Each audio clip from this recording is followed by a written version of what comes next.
भाजपा ने चुनावी लाभ के लिए सबका साथ सबका विकास के नारे दिए जो खोखले हैं, क्योंकि 10 साल में दलित, पिछड़े, आदिवासी, मुस्लिम और अन्य धार्मिक अल्पसंख्यक के जो अत्याचार हुए हैं वो किससे छिपे हुए नहीं है। ये गलत है, ये बंद होना चाहिए। चीन हमें आंख दिखा रहा है और लगातार हमारे देश की सीमाओं में घुसपैठ कर रहा है, इसलिए अग्निवीर योजना को हटाकर पुनः सेना भर्ती शुरू की जाए।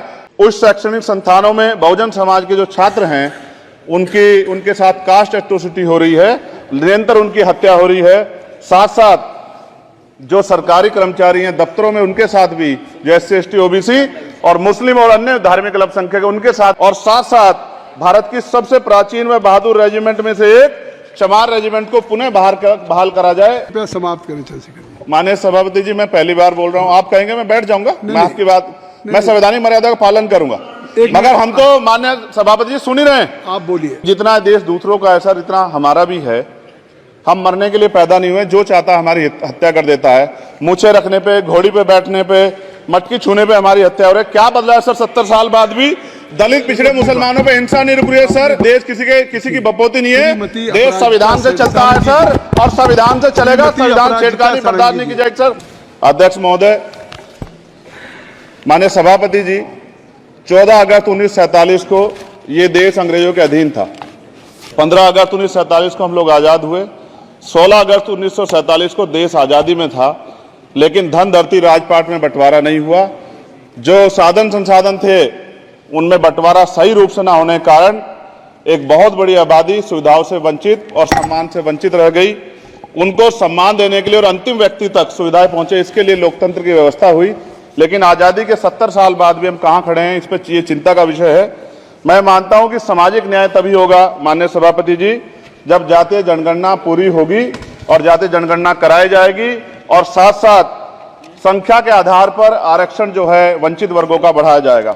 उसके साथ साथ जब राष्ट्रपति जी अभिभाषण पर बात रख रही थी तो उन्होंने शहरी और ग्रामीण क्षेत्रों के विकास की बात कही, और ये भी कहा कि दुनिया में सबसे उत्तम शहर हमारे यहाँ बने। लेकिन माननीय सभापति जी, 70% आबादी तो गांव में निवास करती है, तो गांव की आबादी के बारे में भी सोचना होगा कि उनका जीवन कैसे बदले। माननीय सभापति जी, उस शैक्षणिक संस्थानों में बहुजन समाज के जो छात्र हैं उनके साथ कास्ट एट्रोसिटी हो रही है, निरंतर उनकी हत्या हो रही है। साथ साथ जो सरकारी कर्मचारी हैं दफ्तरों में उनके साथ भी, जो SC, ST, OBC और मुस्लिम और अन्य धार्मिक अल्पसंख्यक उनके साथ भी माननीय सभापति जी जातिगत और धार्मिक जो है शोषण किया जा रहा है। इसलिए मेरी मांग भी है कि पुरानी पेंशन को भी अध्यक्ष जी बहाल किया जाए। जो कर्मचारी देश की सेवा में लगे हैं उनका भी सम्मान होना चाहिए। साथ साथ सभापति जी, भाजपा ने चुनावी लाभ के लिए सबका साथ सबका विकास के नारे दिए जो खोखले हैं, क्योंकि 10 साल में दलित, पिछड़े, आदिवासी, मुस्लिम और अन्य धार्मिक अल्पसंख्यक के जो अत्याचार हुए हैं वो किससे छिपे हुए नहीं है। ये गलत है, ये बंद होना चाहिए। सभापति महोदय जी, महामहिम राष्ट्रपति जी के अभिभाषण में निजी क्षेत्रों में SC, ST, OBC को रिजर्वेशन देने का कोई उल्लेख नहीं हुआ है, जो कि आज चर्चा का विषय, क्योंकि 98% प्राइवेट सेक्टर है, 2% सरकारी सेक्टर है, तो 98% प्राइवेट सेक्टर में भी हमारी हिस्सेदारी की बात होनी चाहिए। माननीय सभापति जी, आशा कार्यकर्ताओं, आंगनबाड़ी वर्करों, भोजन माताओं के वेतन वृद्धि पे भी कोई उल्लेख नहीं हुआ है, वो भी अभी नंगे, उन पर भी सोचना पड़ेगा।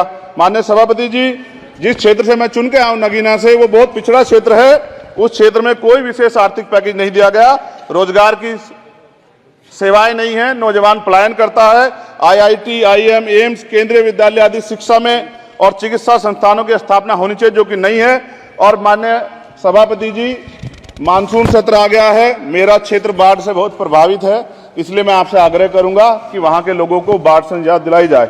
माननीय सभापति जी, चीन हमें आंख दिखा रहा है और लगातार हमारे देश की सीमाओं में घुसपैठ कर रहा है, इसलिए अग्निवीर योजना को हटाकर पुनः सेना भर्ती शुरू की जाए। और साथ साथ भारत की सबसे प्राचीन व बहादुर रेजिमेंट में से एक चमार रेजिमेंट को पुनः बहाल करा जाए, ऐसा भी मेरा आपसे आग्रह है।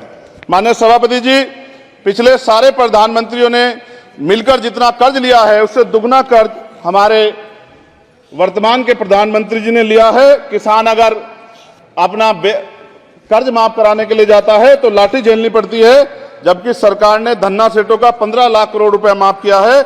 इस ओर हमें ध्यान देना पड़ेगा, हमारी आने वाली पीढ़ियों को ये कर्ज चुकाना पड़ेगा।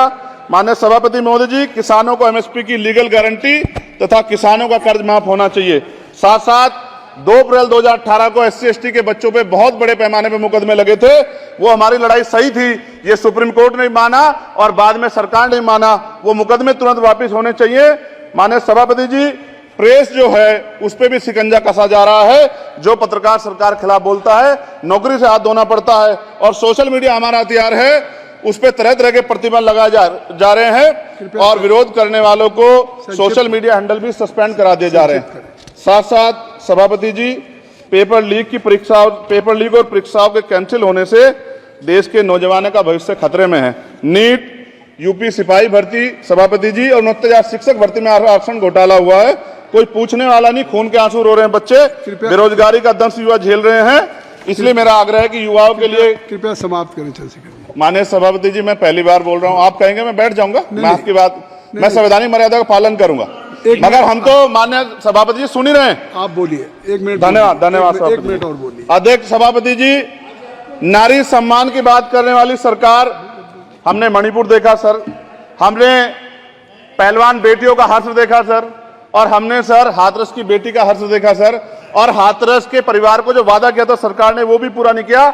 और महिलाओं में भी, स्पेशली दलित, पिछड़े और मुस्लिम वर्ग की, आदिवासी वर्ग की महिलाओं के साथ आज भी NCRB का डाटा कहता है सर, जो जुल्म हो रहा है वो सहनीय नहीं है सर। साथ साथ कोविड में तैरती, हमने कोविड में बहुत सुना सर, कोविड में तैरती लाशें भी गंगा में हमने देखी है सर, और मजदूरों का हाल भी हमने देखा है। सभापति जी, बस सब समाप्त कर रहा हूं। नोटबंदी पे छोटे मजले दो की जो कमर टूटी वो भी हमने देखी है। सभापति जी, शैक्षणिक संस्थानों, विश्वविद्यालयों में, चिकित्सा संस्थानों में OBC ST के योग्य अभ्यर्थी को NFS करके जिस तरह निकाला जा रहा है, लेटरल एंट्री करके जिस तरह हमारे रास्ते बंद किए जा रहे, ये भी हम देख रहे हैं सभापति जी। साथ साथ मेरा ये कहना है सर, ये सबका इशू है कि प्राइवेट कर्मचारी सर और सरकारी भी कई जगह पे 8 से ज्यादा घंटों से काम करते हैं और उनको जो सर उचित वेतन भी नहीं मिलता, तो न्यूनतम वेतन 20,000 रुपए तय हो और 24 घंटे की ड्यूटी। उदाहरण के तौर पर यूपी पुलिस सर बहुत पूरा काम करते हैं वो लोग, वो राज्य के विषय हैं। आप सर मैं आपके राज्य सरकार के लिए भी आपके संज्ञान में डाल रहा हूं विषय सर, पुलिस सब जगह है सर, लेकिन सवाल ये है सर, बहुत पसीना बातें हैं, 8 घंटे की ड्यूटी और वेतन विसंगति, बॉर्डर स्कीम से उनको जो बाहर किया जाए। माननीय सभापति जी, 1 मिनट चाहिए सभापति जी। राष्ट्रपति जी ने धर्म के बारे में बात की थी, राम मंदिर से पहले हमारे गुरुघर तुगलकाबाद का फैसला आया था राष्ट्रपति जी, वो सभापति जी अभी तक दिल्ली में स्थित सदगुरु रविदास जी महाराज का गुरुघर नहीं बना। साथ साथ सभापति जी, अपनी बात को खत्म करते हुए मैं आपसे कहना चाहता हूं कि जितना देश दूसरों का है सर, इतना हमारा भी है। हम मरने के लिए पैदा नहीं हुए, जो चाहता है हमारी हत्या कर देता है। मूछें रखने पे, घोड़ी पे बैठने पे, मटकी छूने पे हमारी हत्या हो रही है। क्या बदला है सर 70 साल बाद भी? दलित, पिछड़े, मुसलमानों पे हिंसा नहीं रुक रही है सर। मेरा आपसे संरक्षण के साथ ये आग्रह है कि इन घटनाओं को रोका जाए और देश किसी की बपोती नहीं है, देश संविधान से चलता है सर और संविधान से चलेगा, संविधान छेड़खानी बर्दाश्त नहीं की जाएगी सर। धन्यवाद।